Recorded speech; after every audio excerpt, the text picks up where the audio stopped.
Ather 450Xನ restart ಮಾಡೋದು ಹೇಗೆ ಅಂತ ಈ ವಿಡಿಯೋದಲ್ಲಿ ತಿಳಿಸ್ಕೊಡ್ತೀನಿ. ಅದಕ್ಕಿಂತ ಮುಂಚೆ ಈ ವಿಡಿಯೋ ಒಂದು ಲೈಕ್ ಮಾಡಿ, ಯಾರಾದರೂ ಹೊಸ್ತಾ ನೋಡ್ತಾ ಇದ್ದರೆ ಸಬ್ಸ್ಕ್ರೈಬ್ ಮಾಡೋದನ್ನು ಮರಿಬೇಡಿ. ಓಕೆ, ಸೊ ಇಲ್ಲಿ ಕಾಣ್ತಾ ಇರ್ಬೋದು ನಿಮಗೆ ಏತರ್ 450X ಇಲ್ಲಿ ನಿಂತಿದೆ. ಸೊ ಇದು ತಗೊಂಡು ಅಲ್ಲೇ 1 ಇಯರ್ ಆಗ್ತಾ ಬಂತು. ಜಸ್ಟ್ ಈಗ ಆಗಸ್ಟ್ ಬಂದರೆ 1 ಇಯರ್ ಆಗುತ್ತೆ.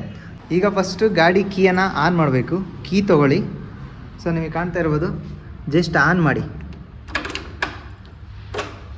ಈ ಥರ ಆನ್ ಮಾಡಿಬಿಟ್ಟು ನಿಮಗೆ ಕಾಣ್ತಾ ಇರ್ಬೋದು, ಈಗ ಕಂಪ್ಲೀಟಾಗಿ ಆನ್ ಆಯಿತು. 130 ಕಿಲೋಮೀಟರ್ ತೋರಿಸ್ತಾ ಇದೆ. 100% ಫುಲ್ ಚಾರ್ಜ್ ಆಗಿದೆ. ಈಗ ಹೇಗೆ ರೀಸ್ಟಾರ್ಟ್ ಮಾಡೋದು ಅಂದರೆ, ಫಸ್ಟ್ ನಿಮಗೆ ಕಾಣ್ತಾ ಇರ್ಬೋದು ಈ ಸ್ಟ್ಯಾಂಡನ್ನು ನೀವು ತೆಗಿಬೇಕು. ಫಸ್ಟ್ ಗಾಡಿನ ಸ್ಟ್ರೈಟ್ ಮಾಡ್ಕೊಳ್ಳಿ. ಈ ರೀತಿಯಾಗಿ ಸ್ಟ್ರೈಟ್ ಮಾಡಿಕೊಂಡು ಜಸ್ಟ್ ಇದನ್ನು ಸ್ಟ್ಯಾಂಡನ್ನು ತೆಗೀರಿ ಈ ರೀತಿಯಾಗಿ. ಆ್ಯಂಡ್ ದೆನ್ ಇದನ್ನು ಫಸ್ಟ್ ಸ್ಟಡಿ ಮಾಡ್ಕೊಳ್ಳಿ. ಕಂಫರ್ಟಬಲಾಗಿ ಗಾಡಿ ಇಟ್ಕೊಳ್ಳಿಲ್ಲ ಅಂದರೆ ಫಾಲ್ ಡೌನ್ ಆಗೋ ಸಾಧ್ಯತೆ ಇರುತ್ತೆ. ಆಮೇಲೆ ಜಸ್ಟ್ ಕುತ್ಕೊಳ್ಳಿ ಈ ರೀತಿಯಾಗಿ. ಕುತ್ಕೊಂಡ್ಬಿಟ್ಟು ಸೊ ನಂತರ ಫಸ್ಟು ಇಲ್ಲಿ ಲೆಫ್ಟ್ ಬ್ರೇಕನ್ನು ಪ್ರೆಸ್ ಮಾಡಿ. ನೆಕ್ಸ್ಟು ರೈಟ್ ಬ್ರೇಕನ್ನು ಪ್ರೆಸ್ ಮಾಡಿ.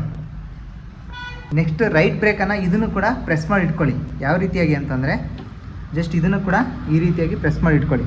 ಪ್ರೆಸ್ ಮಾಡಿ ಇಟ್ಕೊಂಡು ಎರಡೂ ಬ್ರೇಕು ಈಗ ಪ್ರೆಸ್ಸಲ್ಲಿದೆ. ಇಲ್ಲಿ ಕಾಣ್ತಾ ಇರ್ಬೋದು, ಇಲ್ಲಿ ಸ್ಟಾರ್ಟ್ ಬಟನ್ ಇದೆಯಲ್ಲ, ಈ ಸ್ಟಾರ್ಟ್ ಬಟನ್ನ ಪ್ರೆಸ್ ಮಾಡಿ ಇಟ್ಕೊಳ್ಳಿ. ಕಂಪ್ಲೀಟಾಗಿ ಸ್ವಿಚ್ ಆಫ್ ಆಯಿತು. ಕಂಪ್ಲೀಟಾಗಿ ರೀಸ್ಟಾರ್ಟ್ ಕೂಡ ಆಗ್ತಾಯಿದೆ. ನೋಡಿ, ಕಾಣ್ತಾ ಇದೆಯಾ? ಏತರ್ ಸ್ಟಾಕ್ ಅಂತ ಬಂತು. ವೆಯ್ಟ್ ಮಾಡಿ ಒಂದು 10 ಸೆಕೆಂಡ್ಸು. ಹೊಸ ಡಿಸ್ಪ್ಲೇ ನೋಡಿ, ಇನ್ನು ಹೊಸದಲ್ವ ಇದು. ಸೊ ಗಾಡಿ 1 ಇಯರ್ ಅಷ್ಟೇ ಓಲ್ಡು. 1 ಇಯರ್ ಕೂಡ ಆಗಿಲ್ಲ, ಇನ್ನು 2 ಮಂತ್ಸ್ ಇದೆ. ಸೊ ಇನ್ನೊಂದು 2 ಮಂತ್ಸ್ ಆಗೋಯ್ತು ಅಂತಂದರೆ ಕರೆಕ್ಟಾಗಿ 1 ಇಯರ್ ಆಗುತ್ತೆ. ಆಗಸ್ಟಲ್ಲಿ ತೊಗೊಂಡಿದ್ದು, ಲಾಸ್ಟ್ 2015ನಲ್ಲಿ. ಈಗ 2016 ಆಗಸ್ಟ್ ಬಂತು ಅಂದರೆ 1 ಇಯರ್ ಕಂಪ್ಲೀಟ್ ಆಗುತ್ತೆ ಈ ಒಂದು ಏತರ್ 450Xಗೆ. ಕಾಣ್ತಾ ಇರ್ಬೋದು, 130 ಕಿಲೋಮೀಟ್ರ್ ತೋರಿಸ್ತಾ ಇದೆ. 100% ಚಾರ್ಜರ್ ಕೂಡ ತೋರಿಸ್ತಾ ಇದೆ.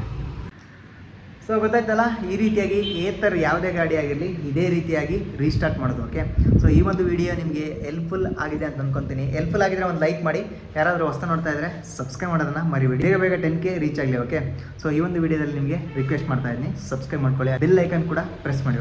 Okay, take care. ಮತ್ತೊಂದು ವಿಡಿಯೋದಲ್ಲಿ ಮತ್ತೊಮ್ಮೆ ಸಿಗೋಣ.